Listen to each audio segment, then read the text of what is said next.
Is the game of basketball really such an unpredictable game? Is it a waste of time to even work on moves? Well, let's take a look at this play by Justin Ray, a high school player out of South Carolina, and compare it to a play made earlier by Jordan Poole in the preseason. And what you'll find is that they are near identical replicas. So much so that I can put them into a sentence. Inverted load step with a turn push, partial step, floating speed stop, same wing, same three ball, same play. Because of this, I was willing to bet that Justin saw this play and then went out and deliberately trained for it. So after filming our podcast, I reached out to Justin and he confirmed. He saw the play, he trained for it, and then he pulled it off in the exact same way. What does this tell us? Well, first, it tells us that techniques exist. And second, it tells us that moves can be intentionally performed despite the environmental differences of any given play.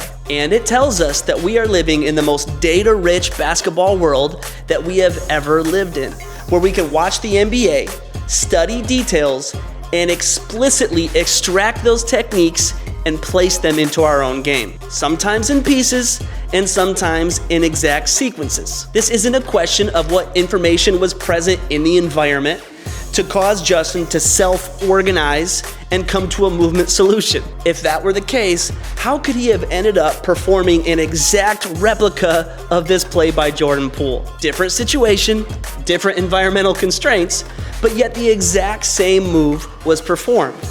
Why? Because the game of basketball is definitely a game that is filled with intentional moments where you can even pull off the exact moves and techniques that you've repped out and trained for. It tells us that the game of basketball can be played intentionally and consciously, and that this isn't just a random, reactive, unpredictable game filled with ever-changing skills that emerge from the environment. And Justin specifically looked at the game through the lens of what moves players are using, just like Kobe did with MJ, and just like we all did when watching the players that came before us as we tried to emulate their game. Considering that every player's individual constraints, action capabilities, and intrinsic tendencies are different, shouldn't these moves have been different for Justin than they were for Jordan Poole?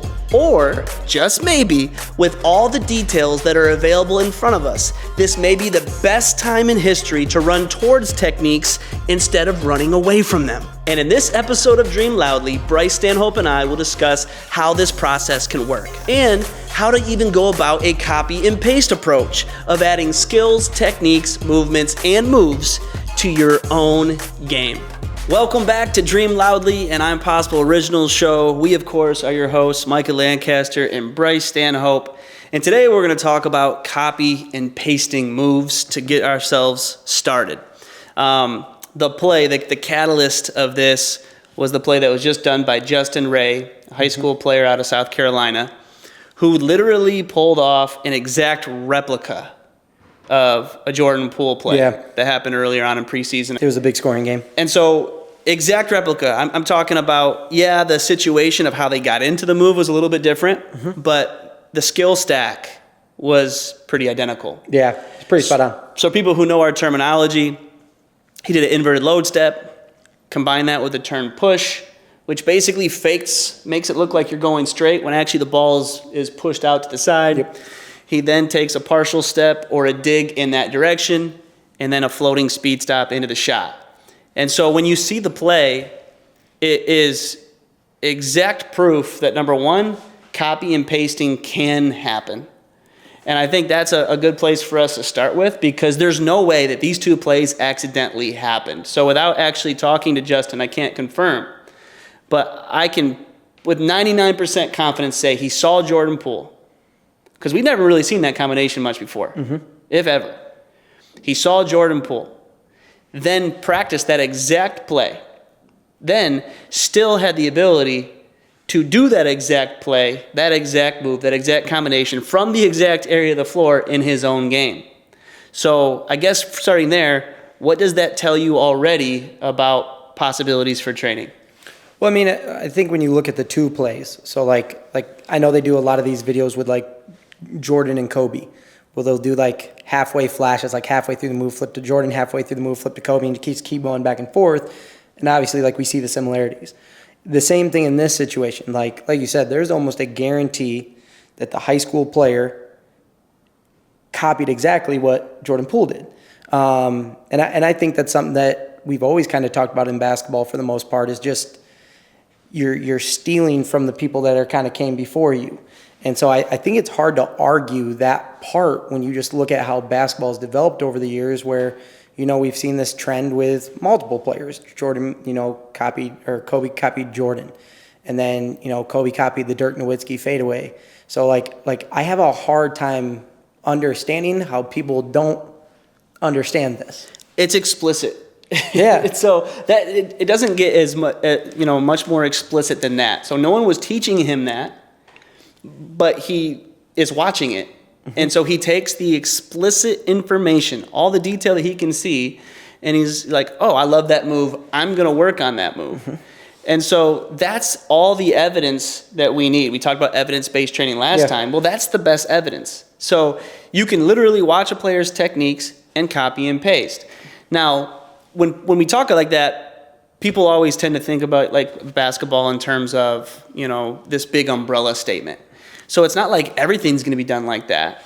But we shouldn't throw out working on specific moves and techniques and skills that we see because we're afraid of learning the wrong way, right? So that's clear that Kobe, we already know, succeeded because of watching Jordan and copying moves. And now we have high school players who are literally able to see in live time NBA players pull off complex sequences and pull off the exact sequences from A to Z, which I think is crazy. So I remember a YouTube video you had a long time ago. And gosh, this is like the 2010s, where it's even more true nowadays, where we used to talk about YouTube was really the only platform at that time where it's just like, okay, watch him do the move, pause it, rewind it. Watch him do the move, pause it, rewind it. And that's the really cool thing now, is players have the ability to watch on so many platforms and just constantly see it. And I've always talked about this with like NBA players, kids.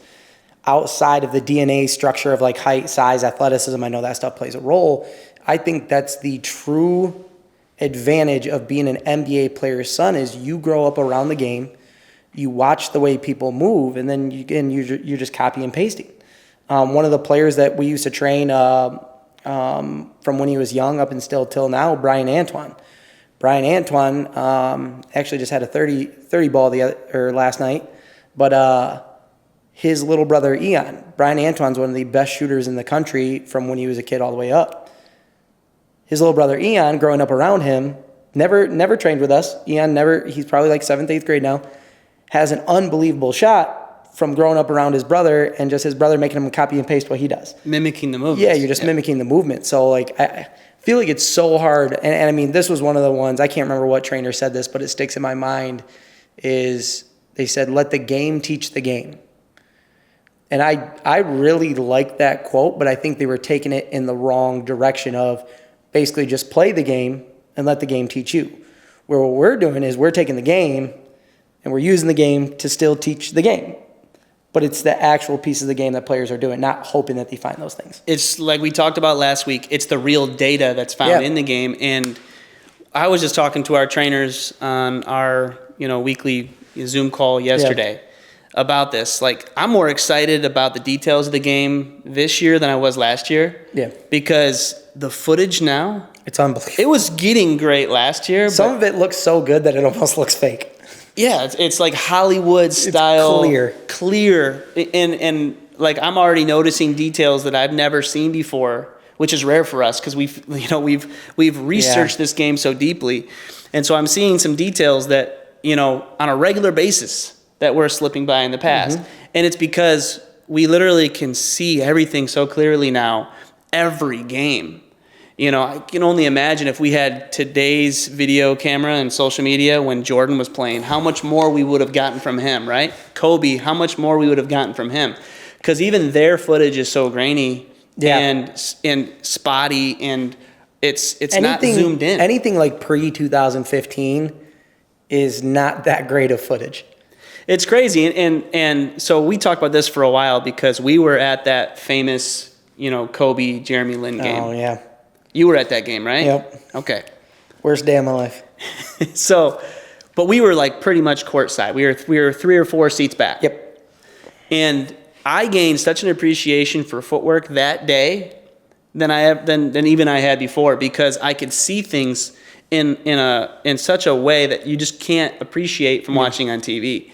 But now with social media and these cameras being so close and everything being so like zoomed in on everything, so pinpoint. It's like that but better, because you can get even closer. Yeah. And it's almost clearer than it is in person. Yeah, which I don't understand how that happens. And you can replay it, and you can pause it, and you can stop it. So it's never been a better time in the history of basketball to take the data that we're seeing from the game and then put it right into training.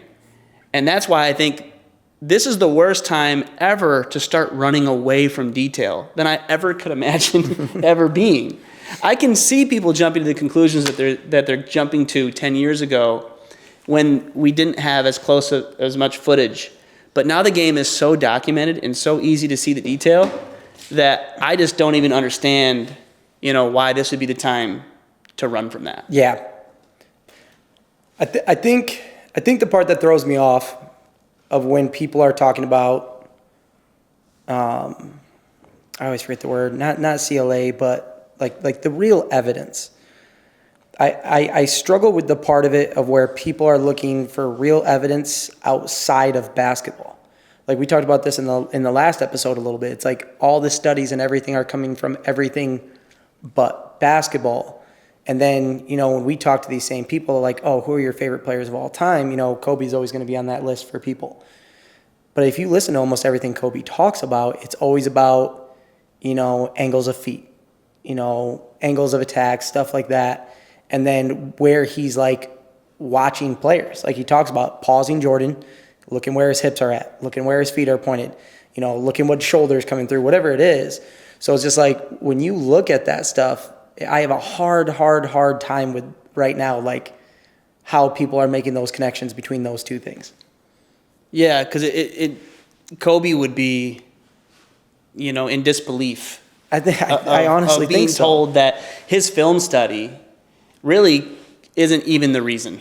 Your attention to detail really isn't the reason. You must have done some kind of, small-sided activities that made you who you are. You just don't remember it, right? And that's what it always is. When you're playing games, it is that. So, but that would be saying that only the games that Kobe played actually added up to that value. Yeah. But without rehashing what we talked about last week, I want to go ahead and just play this clip of Kobe talking about and trying to explain his game, which parts of it I think are funny. Yeah. But there's a lot that we can learn from this, so I'm just go ahead and play this clip real quick. Unstoppable, you have to have a lot of moves. How many here think you have to have a lot of moves? I have 2. 他说他只有2个。 I have 2. On the perimeter, I have 2 moves. On the post, 2 moves. That's it. So the perimeter, I'll go right, pull up, shoot. Left, pull up, shoot. The post, turn left shoulder, fade away. Turn right, fade away. Stop it. So now when I go right. All right, so stopping right there. So that's the part that I think is hilarious because what kind of moves is he talking about? Yeah. So we're going to talk about what I think is trying to communicate, but obviously Kobe had more than 2 moves. Yes. He's calling a move a pull-up right and a pull-up left and a fadeaway, turning over your right shoulder and turning over your left shoulder, which is one of the worst ways to describe moves I think I've ever heard anyone talk about. But I think it's because he was trying to get to a certain point. Yeah. But, that part to me, people do talk like that. Yeah. Where basketball is this simple game. Simple. And that's what I was going to say. Go right, go left, turn left. See? That's how easy basketball is. Okay? Which if I'm taller, bigger, and more athletic, basketball kind of is that easy at times. But it is funny listening to someone like Kobe, who was incredibly skilled. Yeah. Who had, crazy detail. The Samsonite luggage, right, going for him.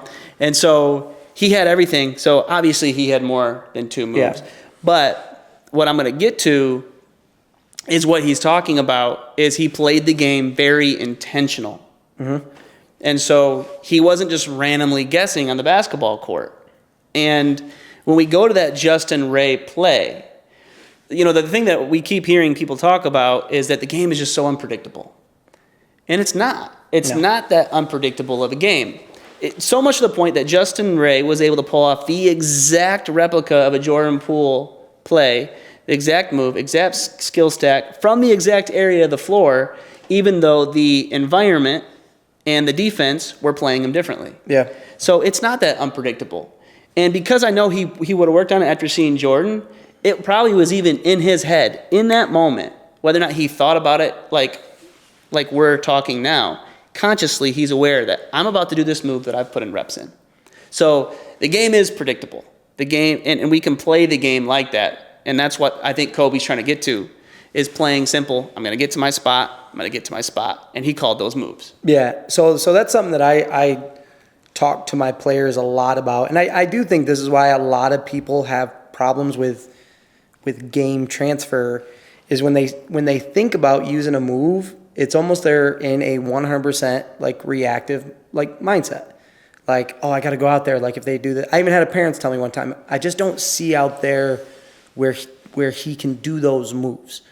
So, and it's not all the time, because we've talked about it. There are moments in the game where, you're reactive and stuff, but most of the time that a player does a move, it's because they want to do that move. And then it's just your job to stop me. Right. So, and again, that's what Kobe's kind of talking about. I'm going to get to my spot. And then again, obviously, if you play good defense, I have pump fakes, pivots, and things like that, which are all moves. They're moves on top of just getting to a spot. But I think that's what players are struggling with the most. Like, okay, I just worked on a drop through this week. You can either hope it randomly appears in the game and you have kind of one of those like ooh-ah moments where I did this, like, oh my gosh. Or I can just actively think about okay, I'm coming up. Maybe this guy's been playing me a little hard right or shading me right, whatever. And I'm just going to do this move. If it works, it works. If it doesn't, I can always just back it out or kick it or whatever. But I think a lot of players are just, because it's so talked about in basketball, they're in such a reactive mindset, but they're not making logical just decisions and choices. And I think some of it comes to a lot of trainers who are pushing the reactive environment, never played. And we've talked about that so many times. I feel like a broken record sometimes, but they never really played basketball. And a lot of times, they have all these reasons of why they didn't have success. Yeah. Right. And so now I think a lot of trainers are on this mission to make sure that kids don't experience what they experienced. And they're throwing out training and different things that they tried, all because they weren't good players. Yeah. But when you didn't play, you don't know this mindset. And so, most players, when you're talking to NBA players, they're not out there guessing. Yeah. And so I think the psychology of this is people are basically assuming, when parents are asking this question, that offensively I'm dribbling and I'm going to wait until my defense gives me a certain action, and now I'm going to know how to respond based on what the defense just did into a certain move. So they're almost looking at basketball as they do this, you do a drop. They do that, you do this move. They do this, you do the other move. And if you're trying to do that as a basketball player, that's not going to work, because you're always playing reactive. And we got to be so careful about that as trainers, of putting people in that type of psychology. So there is an intentionality to basketball where I'm dribbling up the court, and they don't have to necessarily, people always think that we're thinking like details, but you still know. So I'm going to go up the court and I'm going to do a drop. Kobe did a drop as a starting point on most of his moves. Yeah. So was he thinking drop in his head? Not necessarily by the word, but was he thinking drop by his movement? Mm-hmm. Yes. So I'm going to do my drop, and I'm in my head, I'm going right, and I'm going to get to the elbow. So he is intentional. That's one of his moves. And he's planning on doing that. And planning is not a bad thing. No. Premeditation is a part of basketball, as much as people have demonized it. So, and that's what he's going to continue talking about here. So he does a drop. He's going to go right. And what I call it is, you're planning on doing that. You have the intention of doing that, but you always have the ability to have an exit plan, an exit strategy. So if they do guess right, if the defense does cut it off, now you still have to have the ability to change your mind. But the changing of your mind doesn't mean you didn't have a plan. Yeah. And I think that's where people get lost. And I'd hate to be a basketball player nowadays trying to play basketball without having any plans or any intentions. It'd be tough, and that, I think that's a different speech. It might be this speech too, where Kobe talks about it, but he talks about how so many players are trying to just play by essentially guessing that they themselves have no idea what they're about to do. Like, even if you take it down same one. Yeah. So even if you take it down to like the simplest aspect in the world, coming off a screen and shooting. If I'm coming off that screen, I know I'm going to shoot it. Like, that's my whole mindset. Or at least a 95% hunch. Yeah, like I am coming off just to shoot it. Then if something happens, like they shoot under the screen, they get between it, whatever, then, okay, I've got to change whatever my plan just was. But I still have a really good idea coming around that screen exactly what I'm going to do. And some of that, could be from how they've been playing me all game. Like, oh, they've been going over top of this screen every time. They're trailing me every single time. So, okay, so if they've been trailing me every time, obviously I'm going to turn my way to the basket for something. Could be a one dribble pull-up, could be going to the rack. But, like, those are still intentions that are being made throughout that. That's why, like, even when you think of reactions, like true reactions, they're typically pretty like ooh and ah moments. Like you surprise like the fan base. Like, you're driving, you get cut off, and you just quick go through the legs or quick cross. It's impressive. Like, it's a quick reaction, but it's still, I think, much fewer. Like, I'd be even interested in that, like going through a full game and trying to pick out moments that were truly split-second reactions. Yeah, it'd be the minority of the game. Yeah. It'd be definitely the smaller aspects of it. And that's what I call, reflex reactions. Yeah. And that's not the majority of basketball, but it seems to be the majority of reaction training. Yeah. An example of it would be, we have our Rip Light, and then there's the Blaze Pods that are out there. Mm-hmm. So Blaze Pods are a fine product. They take a lot of programming. And setup. They have tons of different colors that you can go off of. And so often, though, the training that's happening with them is just straight reflex reactive training, where, okay, the light turns red over there. You got to quick go over there. And then it turns, now you got to go over there. And you're reacting off of where the lights tell you to go with no real plan or intentionality in it, where our lights allow players to be more intentional. So, without going crazy into it, we have 3 colors, no more than 3, because we don't want to make the game more complex than that. I get to the spot, I do my drop, I turn on the light. There's only 3 possibilities. So now we can set green and blue as drive, which would be the most probable. That's my plan. But red could be a cross. Yeah. And now you have the intention mapped. The player is going to drive, but they have the exit plan of being able to cross. That's not a reaction as much as it's a response.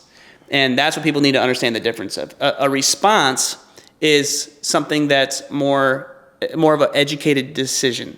It's a plan ahead of time. It's engineered. It's still a reaction, but it's not so fast that I can't consciously make these decisions. Even if I'm not thinking cross, I know what my exit plans would be. Okay, now, let's go ahead and jump in what Kobe continues to say. To be unstoppable, you first have to be predictable. Because if you're unpredictable, you don't know what the heck you're going to do.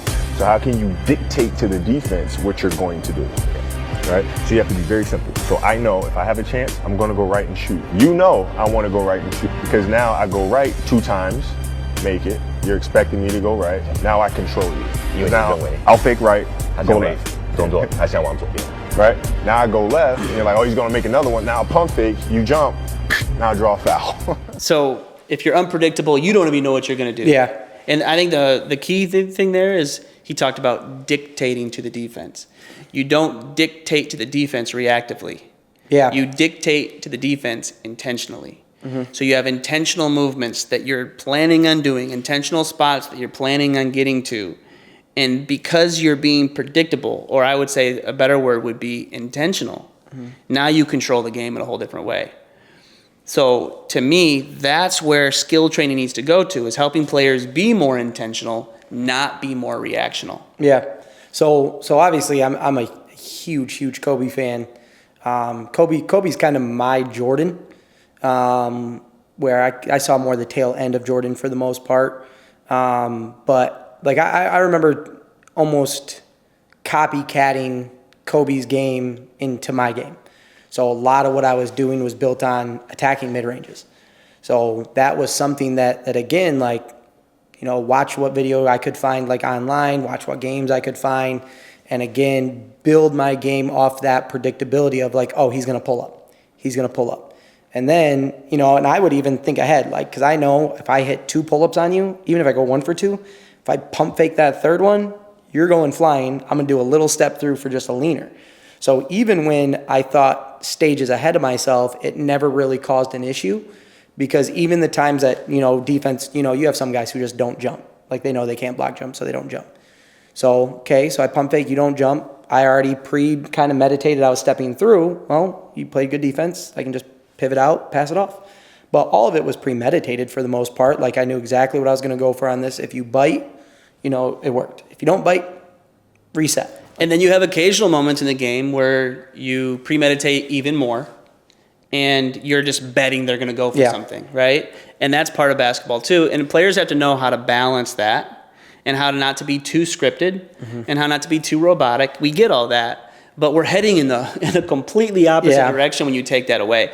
So I do think we need to have a reminder to basketball players of how intentional great players are, and then learn how to just respond accordingly when people take it away. That's what skill training should really be based off of. But one thing that I think that is important to address here is that it can go too far if you're just trying to plan out moves and sequences. So obviously we started this whole thing off talking about Justin basically copying a Jordan Poole play, and that does have its place.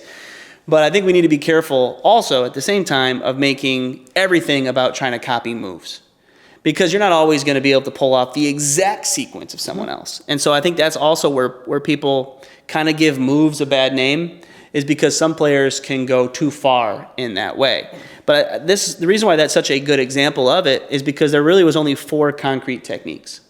And by the way, for anyone who thinks there's no such thing as a technique just because they don't move the same, you can look at this play. You can tell what it is. They're identifiable techniques, even though they move differently when they do it. Their bodies might find different solutions of how they find those techniques, but you can still identify the techniques. So no, those are real techniques. So he had the turn push like we talked about, and that turn push, you can get your own little flair to it, but it's still a turn push. But what I love about doing that specific move is when you practice a player's moves, the real magic isn't just being able to do that exact move, but that means that you have a good turn push now. And now you've worked on your inverted load step, which is your ability to plant your inside foot to the inside further in order to change directions. And so those movements end up becoming even more important than the moves themselves. And so it allows you the ability to do 2 things. If you practice a move, you have the ability to intentionally do that move. But because you've practiced the movements inside that move, it gives you the ability to react and respond in moments you didn't even know you were going to need it. And so practicing moves has power in both ways. And so that's why I think it's so powerful to copy a Kobe Bryant, because you might see a move that he does, and now you're trying to practice that move, but while doing it, you're also giving yourself the movements, which might even have greater results for you later on. And so I think that's another huge thing to talk about when we're talking about copying moves, is don't just get caught up in the move itself. Get caught up in all the movements, all the techniques that are available for a player. Yeah, and I think that one, sometimes people are really hung up on copying somebody like you're trying to be identical. Like that's the thing that I think I see most in the trainer world right now, is like everybody thinks you're trying to be identical, and that's not really the goal. There's gonna be little stuff that's different, like due to my foot size or leg length or whatever. Maybe my drop's gonna be a little bit quicker and short, because I think that's one thing that people get wrong about our training sometimes, is we have a lot of variability in how we teach a drop. Short and quick, long, like longer and skinny, wide, like there's a lot of different ways that we teach that stuff, where I think, and again, it's social media, like people can only see, 1 minute and 30 seconds of a post, whatever. And chances are if it's a minute long, they're going to watch 10 seconds, draw their conclusion, and, go that way. I think it's the ego of training. But, we teach movements in so many different ways. The guy I always think about when we teach drops, I always think about Carmelo Anthony. Sometimes he would do that tight little drop. Sometimes he would extend it. Steph Curry's really, really good at that now. where like sometimes the drop is just short and quick. Come off the screen, little drop, step in, shoot it. But with everything we teach, I think that's what some people might get hung up on the mat sometimes is those spots on the mat, for the most part, are just reference points. Like you don't have to be exactly on 1 and 2. You can be a little outside of it. You can be right on them. You can be really wide on those, but they are giving you the frame of reference of what a drop looks like, what it's comprised of. Yeah. Right. So like that's what you're really doing when you practice footwork on that is like, yeah, I'm trying to be within a certain range, but I have some variability there. Like I don't have to be identical. Yeah, variable movement. We could also just say there's variable techniques. Yeah. And that's why we're seeing variable movement. Yeah. So to break this down, let's go over those drops and use the example. So just for people who don't know, there's a standard drop, there's a skinny drop, there's an open drop, an inverted drop. We could talk about an extended drop, a drop pivot, a delayed drop, right? So we have this list of drops, and each of those would represent a new technique. And so if someone's like, see, you guys are just teaching one technique, the drop, there's all kinds of variable movements to that. No, we've already addressed that in the fact that we've already identified the variations of a drop. And so if a player learns all those variations of a drop, now they're prepared to do that drop in all the variable movements that you're talking about. They just pick and choose what they're feeling.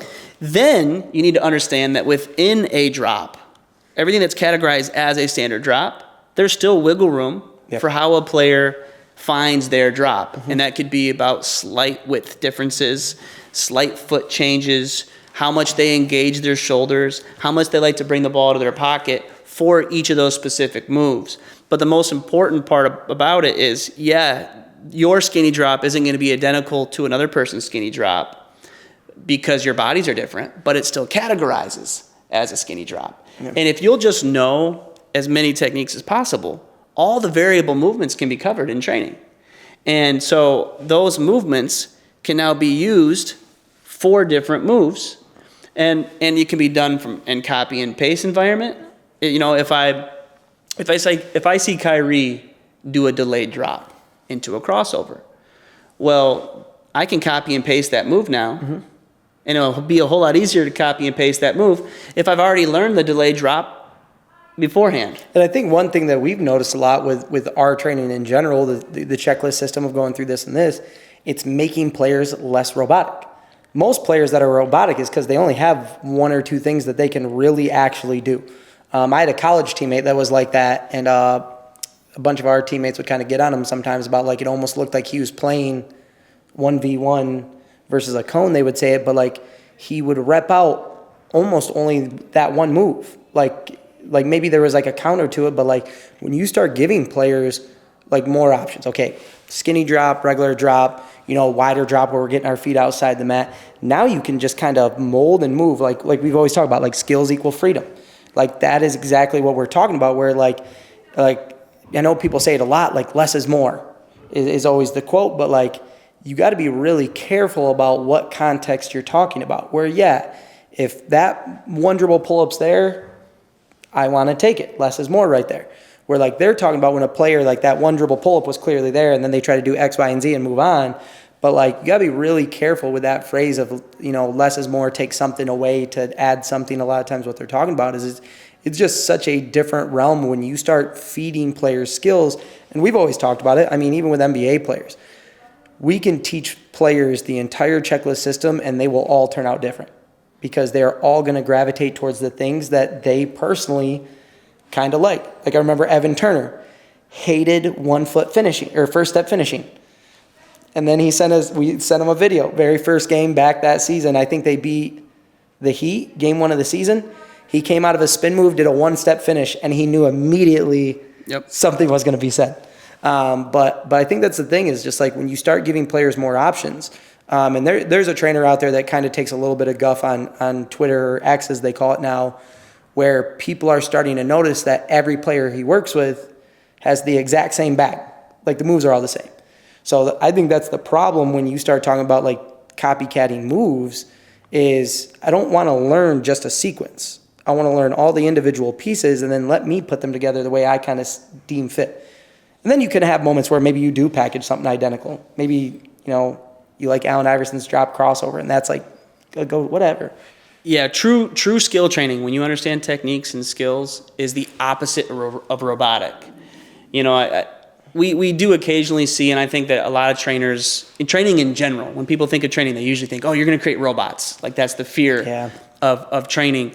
And I do think it comes from more so game situational training than anything else. That if I dictate to someone, the when to do something, then I'm more likely going to create a robot. Mm-hmm. Because like we talked about, they're looking for a certain action from the defender, and then they go to their pre-scripted move. Mm-hmm. So that's not what we're talking about.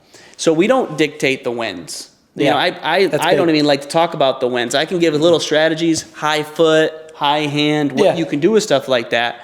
But I don't associate the high foot with a drop. Yeah. Or a specific move. Those are just like general, tips of, hey, if someone's closing out, that's a great time to drive. Yeah, we've talked about this. Like I talked about this a little earlier in this episode, but like I can do a move pretty much whenever I want to, regardless of almost like the situation or where I am. I'm just choosing to do it and see if it works. But are there nice places to do certain moves? Absolutely. Donovan Mitchell does a lot of heavy steps. So when is a great time to do a heavy step? Okay, where defense pinches, if I go heavy, there's a good chance that defender will release. That's a great time to do it, but that doesn't mean that's the only time I have to do it. But I think that's what players get stuck in, is they're like, oh, like I can do a heavy step right here. Well, you could have done a heavy step bringing the ball up. You could do a heavy step on your first step of your second step. You can do it on the second step. Like, do whatever you want. The when options are unlimited. You can really decide how you like to do things. It's that freedom.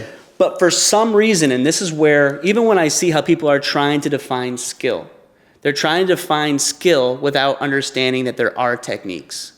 And so they're turning skill into performance. And so they're getting lost in all the skills. Mm-hmm. And what they're really afraid of is what we're talking about, is dictating the wins to players, dictating the right time to use moves to players. That's what can end up causing problems. And so because they're afraid of that, then they flock to the environment training where there are no right answers and letting players explore and self-organize. But that's decision-making training more so than it is skill training, and that's what we're talking about here. You don't get rid of the techniques. You just don't dictate when to use the techniques. Yeah. And when you do, you take it with a grain of salt. As you start to give someone a drop, and then if you realize a player is not accessing it very well, or they just don't seem to have a clue of how to use it, then you can start giving them, so hey, maybe you think about doing a drop in this scenario, but you definitely don't lead with the wins. Most bad players have a common question they ask, and that question is, when would I use that move? Yeah. Pros don't ask that question very often. Very rare. The only time they would ever use it, if you give them a move and they're like, I don't like that move, when in the world would I use that? Yeah. But you typically, when you give them footwork or a move, they don't ask when, they ask how, they ask what it is, and then they determine the wins.